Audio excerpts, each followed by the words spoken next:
and it looked cool, but it didn't exactly develop into a lot.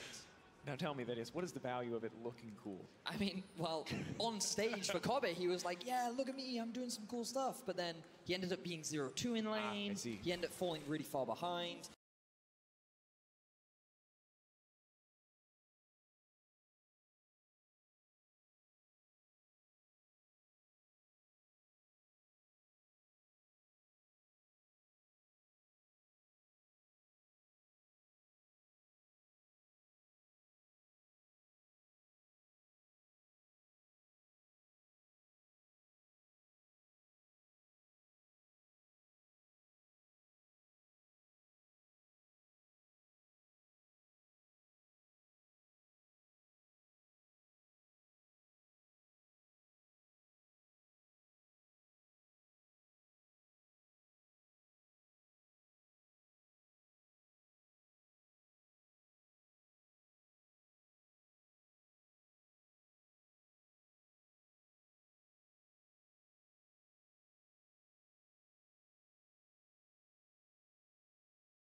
came in by storm. And for Splyce, a lot more veterans. They lost the full Danish lineup. Cobby, the only remaining member. And they brought in some new faces and some old ones. And at the start, things were rough, but now they've developed as a team to reach this point, and they love to end their season as a top 3 team in Europe. It was generally just a very big off-season for both orgs when you have to pick up this many new players, and especially Splyce, they went all in. Because it's not just the 5 guys on stage, it's also 5 guys sitting backstage from them. There's 3 coaches, there's 2 managers taking care of the players, so there's a lot being invested from the Splyce organization. Getting a 3rd place in your first split would therefore be fantastic for them and set them up very well to get more towards, you know, Worlds and the Championship points. But I think Vitality is exactly the same deal, and now we get an all-in bot. Cobby wants to keep it going. Unbreakable there to stop any fire back. Lantern is there, but Mini Truax can't click it quite yet. Needs to step forward, wants to grab it. Scion coming down. Can't flay him out of that, but the flash out to safety. Jack Troll gonna get sacrificed. Splyce making a play. Poor Jack Troll wanted to be a hero here and save his AD carry, so he stood in front of the Scion ulti, but I'm not even sure Mini Truax needed that. Instead, it's just Jack Troll going down for a 2nd time. Bot lane turret taking damage, mid lane. Shizuke potentially in trouble. Not going to find the fall. We got to shift our attention to the bottom side. Gillis doing what he can to disengage. Decimating Smash is going to connect home, and Cobby getting down some chip damage on the tower. And this is the first time this series we've actively seen Splyce really try to play through their bottom lane. Now, Cabo, he's looking for a play in mid. Tries to find the knockup. Isn't quite going to connect onto Niski. Yeah, I think Niski was his goal there. I was looking like, ooh, a little wide there from Xerxes, but the mid laner was his target. No immediate follow-up as you identified Dracos, and now we see a flank coming in from Gilius. Off to the side. Sing wants to make his way out. The pillar, the flash out, trying to make it to safety. We'll get at least 1 summoner spell. Heal as well to follow up. But just small edge to Vitality. Splyce still very much in the lead. But I like that Gillis is trying to get something back. This is what we often see if Vitality do not get ahead naturally in the lanes. They rely on Gillis to show up and be very proactive in his ganks. And sometimes a little bit too over-aggressive, like the top lane dive. He went all in for that one, but here he gets at least a summoner from the enemy support. And now he's going towards top side once again. Xerxes is behind enemy lines. I don't know how he gets out of this situation. Tries to he die can jump at the to turret. the camp, or he can die to tower, but that's a wall. Yeah. Oh, that's Oh, another that hit landed. All right, Xerxes, can you make the great escape? Right now, his mid laner is farming, Oh, and hide the Shizuke bush. just wants to Respect. kill. He's going to try to back. Nope, he's going to die. Hey. Oh. Says, I'm not giving it to you, Mini Truax. You didn't earn it. Gives it to Jizuke instead. So, questionable? I mean, the problem is he got spotted out on a ward in the river. Vitality was successfully able to get the punish. Xerxes realized he was in a bit of a sticky situation, and he thought, hey, if I can just get into darkness, maybe I can back out. Unfortunately, he was not able to do so, and Vitality successfully shut him down. And while it's not ideal, it did take a lot of time coming in from the mid lane. Jizuke, you can see getting further and further behind in CS. Not the ideal situation whatsoever for Vitality. And we'll take one more look at the bottom side play. So they're going here for Mini Truax. Jack Troll is doing his job here, putting down the lantern. He can actually use it to get out. And then Odo shows up, and Jack Troll jumping in front for his AD carry. But his AD carry was already planning on flashing away. He actually just ended up going in for nothing. I didn't even Poor notice guy. the flash. Poor guy, man. He's Jack Troll's like, wait, you had flash? So they got the kill, plus actually summoners from Mini Truax. Sometimes you got to respect that the man is willing to get shoulder checked by a giant zombie to keep his AD carry alive. Turns out to be unnecessary, but still got to respect it. Of course, one of the unsung kind of strengths of Ivern is the ability to give 2 buffs. That is going to make Cabo's life a lot more difficult on the top side. The health regen especially important. Yeah, exactly. I was going to just tag on to that because you hear so often from from many top lanes like, oh, when they get an enemy Ocean Drake, top lane becomes so difficult. Now he gets his own health part available to him at all times. So he's going to be pretty happy with that. And we can see Xerxes really wants to go bot lane because this turret is very low. If he just goes in there, shields Cobby, well, bam, that's a turret going down. Splyce gets a ton of gold for themselves, but Gillis is trying to match it. He's down here. I also see Jizuke moving. No ulti on the Talia, was used before when he killed Xerxes in his own base. But they're trying to protect this bot lane for as long as possible, but the turret is so low. Cobby needs like 3 seconds on it, and it's down. You can see he's quite comfortable in this laning phase, has the extra attack speed to keep the push pressure up, a little more AD on the side of Mini Truax. Of course, the built-in attack speed steroid makes it a little bit easier. But it's rare that we've seen Vitality actually lose out on the bottom side. One of their biggest strengths across this series was that they always had the pushing bot lane. But with Splyce's success in this game, it's a little bit of a different story. Also with Odo, I'm just going bot lane from lane, ulting in towards him. We haven't seen that a lot from Splyce, but they're trying so hard to make sure that the AD carry is getting ahead, and it's been successful for them. Meanwhile, around mid lane, Gilius once Flash, more. the pillar. Niski potentially in trouble. Out comes the call of the Forge God, but just a flash back from Niski. Body blocked. Very aggressive, but just a trade of summoners. I mean, a lot was burned there. Flash for flash in the middle lane. Ulti used from Cabo as well. But he's doing what Cabo often does. Roams down from the top side when he has the push to try and set up a play in mid. Jizuke continuing to fall behind though, even with this extra jungle pressure. Bot lane as well, Trubex finally getting to the turret. Kobe is on his way here to try and defend it. There's a ward behind Splyce that Orama can use to TP on. But they're pinging it. Vitality recognize that this is there, and you can see that Jack Troll is positioning just slightly up towards the river, so he has the lantern to take his AD to safety.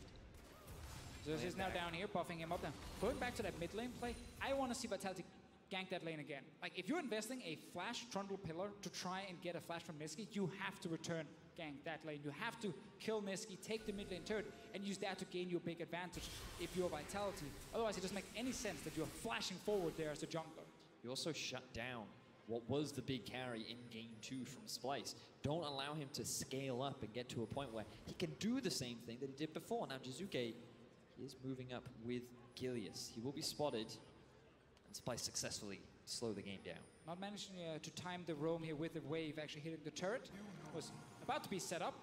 Meanwhile, the rest of Vitality will then back away from the bottom side. Blue buff to Niski. No one invading Xerxes this time around. And a bit of damage in the mid lane from Jizuke, who's trying to get control after he's been down in CS all game long. Not struggling as much as he was earlier on, but still very behind in CS. A lot of that due to Niski's free ability to just go in and take jungle camps whenever possible. For now, game is a little bit slower, but Splyce clearly in control of the cadence thus far. Kobe's alone here. He wants it badly. Too badly. He's just going to rocket jump out to safety. Not even going to give them a chance. Good play by Kobe. Don't know if he has enough gold yet to buy himself the Infinity Edge, so he probably wants to stay in lane a little bit longer. But something that Deficio and we were discussing, like the play style of Splyce and their tendencies, and something we'll often see is Kasing will group up with this jungler to try and set up vision around the map, and they'll leave Kobe off in a side lane to just catch farm. And on Tristana, that's the perfect champion to enable him to do that, and it then allows Splyce to be able to challenge things like the Drake. Well, we should have seen an ult there from Kasing. Jizuke was tanking the Drake, and he had multiple members on his way. Could at least force the flash, but he didn't go for it.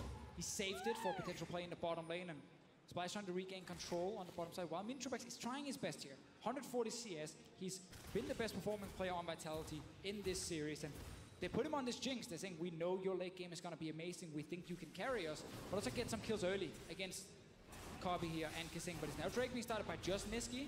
Xerxes joining him. Gilius is on the bottom side, could potentially look to contest. Hook does go wide, tries to get the predict, isn't going to find it. Dragon now set to fall. Xerxes going to be there to smite that one out. So advantage over the side of Splyce as they secure that one. Gilius though still pushing forward. Jackson on the front line with the CC. They do dodge out the ultimate, but it's TP for TP traded now. Looks like both are going to be canceled as Cabo and Odo continue their battle on the top side. Both teams are ready for a fight there. Only teleports were used off the back end, but Vitality recognizing, oh, we need to disengage from this because that TP from behind us could be huge. Now they are in a position to set up a siege on this bot tier 1. Xerxes, though, once again, doing what he's done so much this series, just matching Gilius, making sure that the numbers are always even. I would love to see Cabochard roam from mid. Oh, roam from top to mid. Use your ulti against the no-flash cast COP here, see if you can get that kill. I still think it's okay, they're also playing on bottom side because they have the jinx to kill the turret.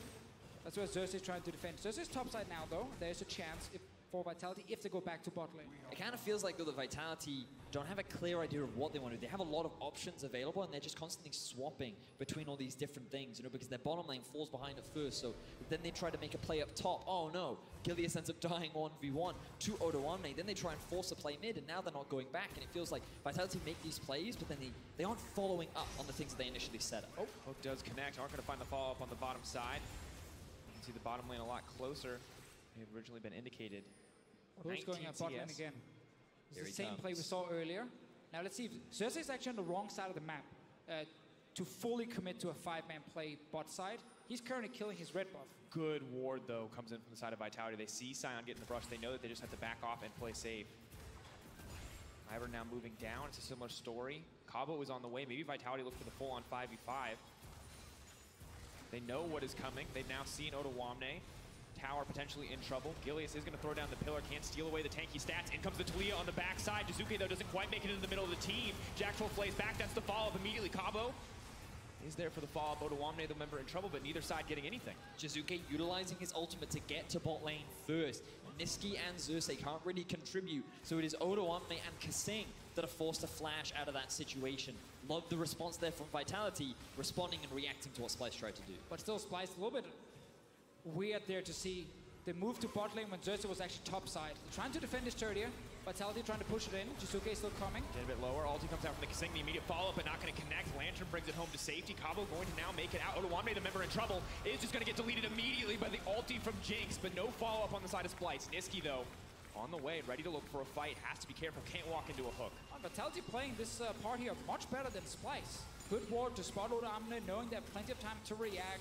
Force the flash first from Sion, and then on the return play here, at the moment Odoamne goes forward, nice lantern from Jack Troll, and then they can actually kill the Sion. So Vitality managed to at least defend for a bit, but this turret is still so low, and it will eventually just die. Have to be willing to give that one up. You can see this will give Splyce a slight gold advantage. First tower, first blood, actually. Going to go in their favor. Good thing to have in this game thus far, but actually 3-3 in the kill score, and this is a pretty good play coming in from Vitality. But here Jizuke should just stay with his team if they're actually going for the turret. He's coming now to join a potential fight, and this is one of the reasons Splyce could actually engage, kill the minion wave, and despite it being Odoamne dying, it's Splyce remaining in the lane to kill the turret here. A little bit of a mixed call from Vitality's side as well with Jizuke and where he was supposed to go. So now the gold lead ever so slightly in the favor of Splyce. They'll likely equalize that as Vitality look to trade towers unless Kasing here can interrupt, but given how low the tower is, I feel like that it is simply a matter of time before Vitality secure it for themselves. And despite everything else, actually a slight gold advantage coming in. Zukabe on the bottom side, you can see the difference there, the Kerchi shard. Just a 500 gold in his favor, courtesy of that extra assist and the early tower, so we'll let him get just a little bit faster those key item spikes. Sarah's completed for both mid laners. Look across the board, and of course Ivern with the standard support itemization coming through. Zuke has to be careful though. He's still very strong at this point in the game. You can see not too deterred by Gilius. All the CC missing right there. Everyone else walking away, but it feels like a game with both AD carries trying the hardest to get as farmed as possible, and both teams are trying to make sure the AD carry doesn't fall behind. Everyone is around bottom side. These team fights are going to be pretty exciting. Guys, I'm looking at the scaling on both sides. We're pretty hyped about how the team fights will be played off, and I feel like execution's going to be a big thing. Oh, Jizuke! Jizuke trying to make a play for the team, but he's in the middle of no man's land. That's not at all what he needs. The flash out, still going to get knocked down. Jizuke, the wild card of this series. But why? I don't know, Deficio! That's a brawl right there. He jumps right into him. Also getting surprised that Xerxes is bot lane. He's basically been sitting bot lane all game long, and Jizuke jumps headfirst into Splyce, hoping he can make a big play, but no one could really help him. When we see the replay, we can see what the thought process there was for him. There must have been a reason for why he thinks that play is safe, and maybe it was just a lack of information, not recognizing there were 3 members of Splyce there ready to punish him, but let's have a look at how the minimap is. So he should be aware, but I mean, yeah, the minion wave is nowhere near the tower yet. He just goes way too early on it. And that's the thing, even if it's a 1v2, nice one at the end, getting the kill, but even if it's 1v2 and Ivern is not there, there's still no minion wave. There's no one helping him. Yeah. At first, yeah, he might be able to walk out with the lantern then, but then he's spent his ulti on jumping in, getting chunked to then walk out. So that play from Jizuke, it feels like he really wants to force something. Him and Gilius have been trying to flash forward, aggressive ultis, and Splyce been able to kind of respond every single time. And in game 1, it was Splyce who were over eager to force, and Vitality were the team that were there to punish. That's what led to such a confident snowball win. And now in this game, Vitality the ones overplaying their hand, going for some of these greedier options, and Splyce just happy to pick up the extra gold. Looking at some of the items that have been completed now. 2 item spikes hit for both Cobbett and Mini Trupax. It's going to be a big deal. Same look at the mid laners. Niski finished the Seraphs along with Jizuke, and that Leandries is coming in relatively soon. And it's very big for Vitality that Min Trupak's been able to do well once again, getting a ton of farm, matching what's happening on the other side for Copy, because we're looking at him. It's not going to be Jizuke solo carrying this game whatsoever. It's going to be on that AD carry. Gilius, Cabershot, and Jackroll there to try and set it up for Mini Trupax. They just need him in a good position where he can deal enough damage to win you the team fight. Going to be difficult though. There's so many tools on the side of Splyce to mitigate what he can do. the Daisy to disrupt him in team fights, the Unbreakable from the Braum to stop that damage from hitting home onto Kabe or the other backline members. Now we're 21 minutes into the game. Game 5. We've had the Silver Scrapes, guys. We're in the third place decider.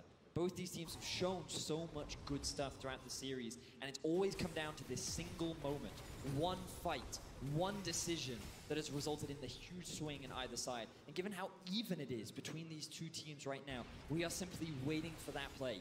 Who will make the overextension? Who will go for the outplay? Have to wonder, where's the edge going to come from? Ivern getting closer, building more support itemization to make sure that Kabe is unkillable in the fights to come. Is it Vitality who have to just keep trying to make these plays? We know the fights are going to be who can kill the tanks first. Oh, for sure. Because obviously on the side of Splyce, there's not a lot of members who can actually dive onto Mini Trubex and just kill him. And that's where Trundle ulti can also be huge. Because if you Trundle onto Odo Amne and you hook him in with Jack Troll, you box him, you buy so much time for Mini Trubex to hit this tank with reduced armor and MR. That might be enough for him to actually kill the front line of Splyce, and then it's Vitality with the advantage. This Ornn ulti can also be so big at interrupting, especially things like Cassiopeia, that's standing still and dealing damage. So while Vitality, with their, especially their Talia pick in the mid lane, were looking to make more plays early, they have tools to kill the enemy front line in late game fights. Look at the mini-map. Niski is top lane, Odo Amne is bot. They're both running up through the river. Kasing going for the engage. Oh, wanted to knock him out of the lantern, but isn't going to find the path. Jack Troll could just be the sacrificial lamb here as Splyce find the engagement they're looking for. Mini Trubex so far untouched, is hitting home onto Kabe. May just be able to get the reset. Oh, the shutdown! Jinx now looking for the pop-off. Getting excited. Niski, can he turn it back? It doesn't look like it. Oh, yes, he he gets the shutdown. Cabo does not have the tools necessary to kill. It is all on Nizuki to try to bring this one home. Kasing wants to keep the fight going. It is a brutal back and forth for both sides. Who is going to die next? Niski is so low, but the shields are there from Xerxes if they can just find it. Not quite enough. Raptors aggroed. Kasing gonna make it out to safety. Niski healing up and the fight will stop. What an epic team fight. We knew they were gonna be exciting, and it delivers. 3 for 2 in favor of Splyce. So close. A single decision could have swung that fight either way. This replay is going to be insane. Like, great start from Splyce. Kasing tried to make the big play with the engage. Probably trying to catch Mini Trubex in the lantern as well when he was flying back to his team. And it looked like Splyce had it. But as we highlighted, they can't get to the enemy AD carry. And Mini Trubex, he just sat back there. We can see it once we get the fight, how he can destroy Splyce's lineup. And that Ornn ulti in the fight too was just so monumental. It's set up so perfectly for Mini Trubex to get the double kill, start swinging the fight in their favor, and then somehow Niski, he's the guy that makes the play. He's the one that gives that slight edge over to Splyce. The gold is still so even, gents. This game could still go either way. And we see Niski and Kabe, no sums left. Same story for Mini Trubex. Jizuke still has the flash. Maybe this is an edge, but we can look back one more time at exactly how this went down. So he wants to flash in and see if he can land the ulti also onto Mini Trubex. And now it's a great start. They kill Gilius instantly. They take that Jack Troll, but look at Mini Trubex on the Jinx at the bottom. He's untouched, deals so much extra damage. Great ulti from him. He kills Kabe, who ended up in the front line. Now it looks like he's gonna carry. But when it turns around, Niski's damage. Oh my words. The sidesteps from Niski, dodging everything, and even being able to get the kill. He saw the pentakill. He saw it in his eyes. My word. Let it go right through his fingers. Niski firing back, not letting his team out of the game yet. But you want to know who the carry was of Vitality? We've said Jinx a lot of times. Now let the numbers tell you. But isn't this so...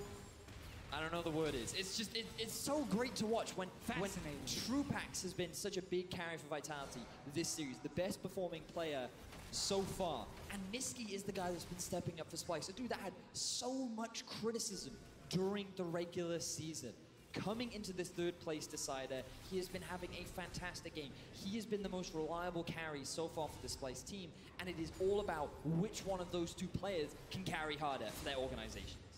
And honestly, these small gold advantages not meaningful. Ultimately, it's the fights. Which AD carry is allowed to auto-attack untouched. And for Vitality, you have to be concerned because it's not just Niski, or not just Kabe you have to be afraid of, it's Niski as well. Of course, and I think Kabe in the last one, he made a mistake, ended up in the front line, so he could actually die. But he will learn for the next one. We hope.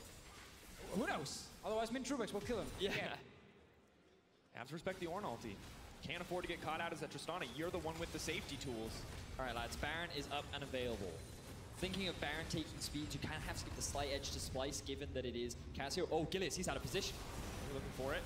Now throwing the pillar up, has used the ulti, will keep him alive for a little bit longer, but he goes right into the Baron pit. He can't get it because of the miasma. The Lantern is there.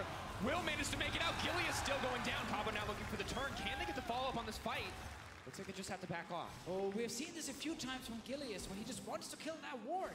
He goes forward, he wants to clear the vision, and then Splyce uses it to force a fight. The ultimate trap card against Gilius. Every time he goes in, Splyce is there to punish. Now there is no jungler life. Hook lands. Does land, so does the Root Caller. They're starting to fire back. Mini Trupax remains untouched. Daisy will get taken out. Redemption used as well. Low health bar for Jack Troll. He's not going to be able to heal up too much. Splyce now looking to set this up. Look at how quickly this Baron goes down. Knockup is going to be there. They're now looking to turn the fight in their favor. Mini Trupax is off to the side. He's not with the rest of the team. This is not the fight that Vitality wanted. Splyce now cutting through individual members. They're set up to take the Baron, but the health bars are a little bit too low. They don't want to risk it. Splyce can keep stopping you from clicking that Lantern, and that's another kill then for them. Jack Troll's trying his best to save whoever's face checking. But Splyce gets another one. Once again, started with Gilius in that Baron pit, and then a follow-up kill onto Cabo Shot. Ooh, this is a great game. We're only 28 minutes into the game. There's still so much more fighting left to be had. The gold is still incredibly even. Right? One single five-man ace, you get Baron, and this game gets pretty easy to end. But I feel like Trupax is doing such a great job for Vitality, and this is where we see Gilius The wards, the out of position. He thinks that he's safe. I don't even know why he thinks he's safe. But here, look at the power of the miasma. He's still just stuck in it. He can't click the lantern. Oh, the Root Caller as well from Circe to just make things even worse. But it's this problem where the mid lane is not being pushed by Vitality, and then Gilius is walking it anyway behind the enemy lines to try and kill a ward. This is just a follow-up. Miasma is down. He can't get out. They get another kill. And it's all actually set up by the jungler of Vitality himself. So Gilius Flash will now be ready for the next one. They need a fight where they can just protect Mini Trupax. He's the carry. He needs to win the entire thing for Vitality, but they're behind. And Splyce traditionally are the better late game team. It's going to be difficult. You can see 3 items completed on both AD carries, 3.5 for Mini Trupax. If you count the Molten Edge, 3.5 if you count the QSS for Kabi. All right, boys, we're going NA. Forget side lanes, all in the mid. 5v5 right now. Both top laners have TP, but Odo's looking for a flank in the bottom brush. He's going to get a Cabo. Can he find a good engage? A lot of members clumped up right now. He's got his eyes on Trupax. Oh, Odo is the one that's going to get caught out. Oh, no! The fight's going. He is unstoppable. They cut through the tank immediately. Mini Trupax gets the pick. Is that going to be enough to give them any greater advantage? It is so big, though, they can go towards the Baron. They still have Ornn ulti if they want to force a fight there. There's no tank from the enemy team. Let's go. Jack Troll comes up so big, landing that hook onto Odo. The tank is gone. TP is up, though. But you cannot make that mistake in Game 5 and flash into the wall. Maybe the Trundle Pillar knocked him a little bit further away, but that was a big one from Odo Omne. 25 seconds on him. TP is ready. But Vitality, they can stop this Baron and turn with Ornn ulti. But do they want to run the risk? You know, there's always that potential. There's the wall. As you mentioned, Dracos, let's go. You talk about risks. Vitality potentially taking the risk of a 50-50 here. Kabi going in. Cersei looking for it. Can they find the engage? Who are they going to catch out? Bromgate with the body block. Is the damage there for the rest of the team? Mini Trupax is backing off. Splyce are splitting it up. The Baron attempt has gone south for Vitality. They're not going to get this. Splyce are just stalling. If they can just poke Vitality down, they still have TP on Odo Omne, ready to rejoin the fight. We've seen this a few times from Vitality where it's a split call of Baron. Do they want to finish it? Then you use Talia Wall to block them from getting in. Or do you want to fight? Then don't use the Talia Wall. Let them walk towards you and instantly engage with Ornn ulti. But they ended up trying to do both things at once and got nothing out of it except for losing multiple towers in the mid lane. They look towards the Baron again, though. They're pinging it. Look at Splyce. They're going to the bottom lane. Vitality, they might be able to rush it down if they started. Just about a 4K deficit standing against Vitality if they want to get this. They have control over the pit, as you mentioned, and it looks like they are going to start it up. It's now or never. Seemingly appropriate that this entire series could come down to a 50-50 smite. Gilius' chance for redemption. Odo Omne's in the bottom side of the map. Cersei ready to go over the wall and into that pit if he needs to. Oh, this is so tense right now. Hook lands! They're getting the follow of Nisqy now, immediately flashing out to safety. They want to turn this back. Mini Trupax is alive and well. The Zeke's Harbinger up and ticking, but he gets zoned out of the fight by Odo Omne. Now they're on the retreat. The lead forward for Kabe. He wants the reset, but he can't quite get another auto attack. Trupax still on the backside and backing off. Splyce in control of the pit. They could look to start the Baron. But look at how low Jizuke is. One of the main damage dealers on Vitality is not primed and ready for fight. Splyce, they have the numbers advantage. They're the ones who control. There's still 10 seconds on that ulti from Jizuke. He can't just rush back towards the Baron. Mini Trupax full HP, staying around. Splyce did not start the Baron yet. Now they're starting it, poking it down. Let's see what happens here. Ornn ulti is ready. It's going to be huge. Trupax catch them in the pinch. Oh, Gilius! And they get Gilius is going to get cut down. The ulti comes out. Good Ornn ulti on the backside, though, but there's no follow-up. Mini Trupax has to be careful. Cannot step too far forward. It will stop the Baron, though. Oh, my word. Neither team wants to overcommit. Splyce, though, still feel confident. They're moving back. They have Odo to tank up the Baron. 4 members of Vitality still alive, not in a position to contest right now. But this AD carry on the side of Vitality still being alive, still poking with the long-range rockets. That is tough for Splyce to deal with. They have to be Weaver's careful. Wall available. They could look to split up the team here. Oof, so tense. Neither team wants to take the risk. Everyone disengages. Everyone take a sigh of relief. Splyce, they still hold the gold lead, but Baron goes to no one. And we talked about these games coming down to a single play. Neither team willing to be the one that gives up that single play that throws a game 5 away. Everything's so close. Individual picks going in the favor of Splyce repeatedly, but never enough for them to get a greater lead. This is after the initial fight. Gilius tries to face check with his team. Easy for Splyce to kill him. And now rest of Vitality forced them out, but we need to go straight back to live because there's more stuff happening around the Baron. It's Splyce moving in first. Oh, Trupax just went back to base. They're starting it. AD carry's not here. I mean, Trupax is gone. May just be enough for them to get it. It could just come down to the 50-50. Gilius has no smite. If he wants to move to that pin, he's going to Doesn't have flash. Odoamne blocking off the rest of the team. Splyce are laser focused on that Baron, and they're going to get it. Baron dropping in their favor. Vitality desperate to get something back. Pavo, will he find the turn on the engage? Body block comes through. Jack Troll on the backside. Mini Trupax scooping the rest of the team, but there's Kabi on the side. He's got to get one. Instantly sniped out. Odo will be traded back. There's the Lantern as well, but now it's Mini Trupax stuck with the Scion. Is going to be able to make it out courtesy of the Unraveled Earth, but they have to be careful. Daisy is on the hunt. Vitality are backing off. Splyce still with the Baron up. They're going to retreat.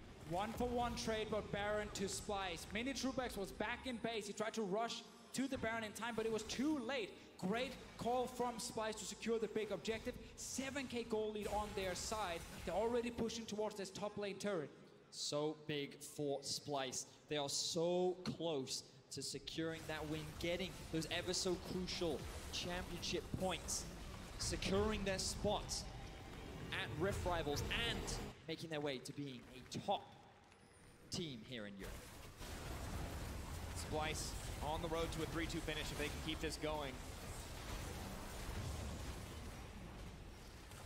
Of course, if you look back at this, Kabe getting an excellent pick off to the side here. Good patience. If this bush had been warded, he could have died immediately. Yeah, but he's just hiding there. And poor Gilius. I feel like he's been a punching bag all game long. Whenever he first picks Trundle, it's hard for him to have enough impact. Yes. Compared to what we normally see from Vitality. Olaf was available too. The champion that's given Vitality so much success in the series, they decided not to go for. They wanted to take Xerxes off that pick. It actually just feels like Vitality made changes just to make changes. Not because the other things weren't working. They were 2-1 up. They looked great in the first game and the third game. They could have just continued to do exactly that. But they're like, no, game 4, Azir comes in, Israel comes in. The Azir definitely didn't work for Jizuke. They will go back to the Talia, but it's then the Trundle again. And that's not working for Gilius. And it's too late for them to make any more changes. We've already heard Silver Scrapes. We are in game 5. Splyce have a 7,000 gold lead, and they have their eyes on the Nexus. I still want to highlight that despite the big goal lead for Splyce, there's enough items on Mini Trupax to carry. If Splyce overextends, goes too far, Mini Trupax gets the first kill, and he goes crazy, and he will take down the rest of Splyce. So there's always that comeback potential for Vitality just based on the Portuguese AD carry. But it's about finding that right fight for Vitality, which so far they have not been able to do, aside from that one in the mid lane, where they got the turnaround onto Splyce, when Trupax and Jizuke were not at threat from the 2 big carries from Splyce. And those 2 carries getting all the kills on the side of Splyce. Now moving through the jungle, hunting, looking for these picks, clearing out the vision, making sure that they have sole control over the bottom side of the map. Vitality have to be careful here. Tier 2 tower in their sights, not a lot that Vitality can do to contest. They're going to step forward anyway, maybe hoping to get a little bit of poke damage down. Just a single auto attack, their only prize in that exchange. Pressure continues to mount. 8k gold advantage for Splyce. Triple Cloud Drake, they can move through these lanes in an instant. Vitality, if they're going to look for a fight, they have to be incredibly decisive or it will turn against them immediately. Just look at the control that Splyce have over the bot side. Vitality doing their best to answer. Ooh, Hook so very close to landing. So far, nothing. Xerxes reminding Vitality that while he may be playing a friend of the jungle, he is no friend of yours. Doing a great job of pushing in towards Vitality's base.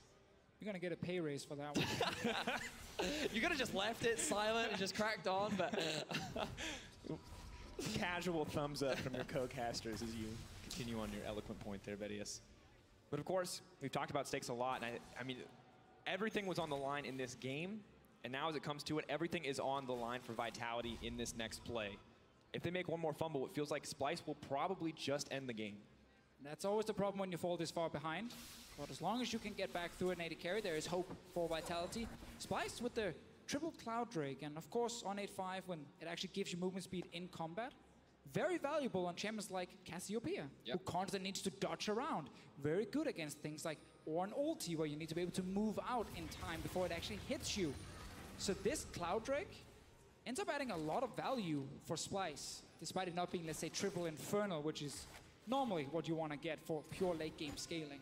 Yeah, I mean, the Cassio, when out of combat, is at 470 movement speed, and it only drops to 432 when actually in combat. So it's like, that's one speedy snake.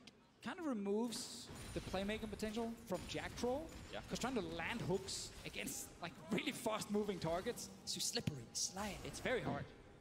Very difficult place to be. It does seem rather fitting, though, that as we get later in the game, that all of Vitality's hope rests on the shoulders of mini True-Packs. All season we said, Jizuke, Jizuke, Jizuke. He is the guy that's making things happen on the team. He is the guy that's bringing home the wins for them. And so when their backs are against the wall, when they're in Game 5, third place on the line, everything on mini True-Packs in the fights to come. It's going to be exciting. Baron now spawns in a minute 45. This will be it. The determining objective to solidify whether Vitality can come back into the game or if Splyce will close it out. Odoamne gets locked out. Hook does connect, not a ton of damage there. Slowly getting chipped down by both the carries, but feels no pain. The Warmogs will just regen him up as well. Splyce putting a lot of deep vision down towards the top side of Vitality's map. They have now ran out of control wards, but as long as they do not allow Vitality to enter the jungle, they will not lose this vision. And you can see Vitality just so clearly still on the back foot. Daisy being brought up. They have the Banner of Command as well. They want to siege down this tower. And there's just not enough members here to stop it. They may get the tower uncontested. Yeah, Jinx showed bot lane. You're against Tristana. She will kill your turret in 2 seconds. Vitality now stepping forward. Pillar does go in, but really not the turn that they wanted whatsoever. Kabi leaves forward for cheeky auto. The Jackal taking a third of his health. Have to be careful. Kabi taking a lot of damage. That's the late game crits we were talking about with mini True-Packs. Exactly. Kabi's job is to not walk in range of the Jinx. Because then he dies in 2 shots. Has to just kill the front line of Vitality. Gilius is not being able to do anything, so he's always going to be an easy target for them. Cabochard might be the next one to fall. He thinks Braum here, the surprise pick in some ways of this series. In fact, he's just played so many range supports. In this game here, has been doing well in the team fights, and that's what they need from him. He just be a wall right in front of his carries, and that ulti, if he can actually get it on to someone like Minchuba can stop his DPS, that could be huge for Splyce. A perfect unbreakable as well. The wall there to stop any follow-up damage would be everything for the team. Not just the ulti and the CC for the disengage, but we've seen Cabo be similarly crucial in the fights. If he can hit the rest of the team, but the flank is there. Baron now respawning. You hear the trademark cry. Niski now leaping forward, looking for a little bit more. The damage has come down. Gilius has to go back to safety. Kabi now on the push forward. Both teams retreating. Neither side able to grab a kill quite yet, but clearly favored to Splyce in the end. Enemy jungler now very low. Jizuke down to 30% as well on his side. Very tough situation for Splyce to be in. He's engaged. Have to back off. Odoamne could get taken out before he even gets the chance to ulti. Mini True-Packs, not even the chance to heal. There is the hourglass to bring it home. Kabe not going to leap forward, not going to risk anything into the face of Mini True-Packs. The exhaust has been used. Kissing incredibly low. Both sides actually going to be backing off, but Splyce backing into that Baron pit knowing they have control. That is so unbelievable that Odo stays alive with a stopwatch that he's held onto 40 minutes into the game. Really cool setup here from Splyce. They have 5 members. They still, the ulti is about to come back up on the side of Odoamne, looking for an opportunity, but they're just running top. They want the inhib now. They know Splyce sitting with 5 members against 4 on Vitality. And now actually they might go back. They're waiting to see what Vitality's doing. Are they leaving the mid lane? Are they going towards a potential Elder Drake that's spawning in 8 seconds? They're splitting them. They're not hesitating at all in their calls. They know that Vitality might hesitate, might send a member back to stop the push. Vitality are still here and they're still strong. Gilius with no flash available. If he wants to steal this one, he's going to have to get into the pit. Yet another Baron dropping in favor of Splyce. And now Elder Drake is alive. They can go straight towards it here, stop Vitality from actually starting it. TP is up and available for Cabo. He has just respawned. He is TPing into the middle lane. I feel like this is Vitality saying they want to fight. Mini True Pack steps forward. Gilius looks to throw down the pillar. Kisang just leaps right back out, but the hook does connect. Gets to safety. Mikhail's there for him. Team now backing up. Kabi actually got caught! The flash out immediately. Beautiful play comes in from Kabi to save his life. Knockback on the engage. Niski could be in trouble. Does use the hourglass. Mini True Pack's waiting for an opportunity to get in, but multiple flashes burned. Vitality definitely getting the edge in this fight, but the inhibitor is dropping. Now look at the members of Splyce. They're still pretty healthy. They might just look to run down mid as Vitality try to contest for this Elder. Remember Vitality, no Drakes on their side. Look at mid, look at top. Splyce could look to end the game. May just look for it. Kabi is here, Niski is here. They have the wave pushing on the bottom side. The backs are being stalled. Only Talia is going to be able to make it. Splyce are going to end. The moment Splyce are pushing in. Vitality have made one last mistake. Will it end the game against them? Jizuke steps forward. That's it. He's going to get cut down immediately. Sights on the Nexus. Splyce turn back the series. They solidly solidify third place at the top of Europe. Splyce figured out. It's about the late game. It's about Kabi and Niski being big carries. They succeeded in getting kills bottom side this one here. They controlled the mid game and Vitality did try to get back. But too many times do they overstep, they get punished. Splyce's shot calling proved to be better here in the last game. What a fantastic series.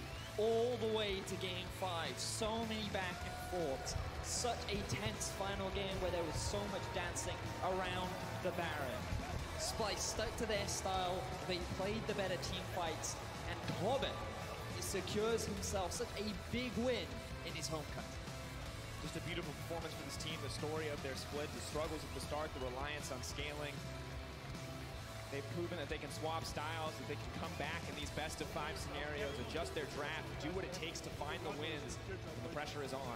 Yeah, it's crazy to think that game 1 was a very one-sided win for Vitality.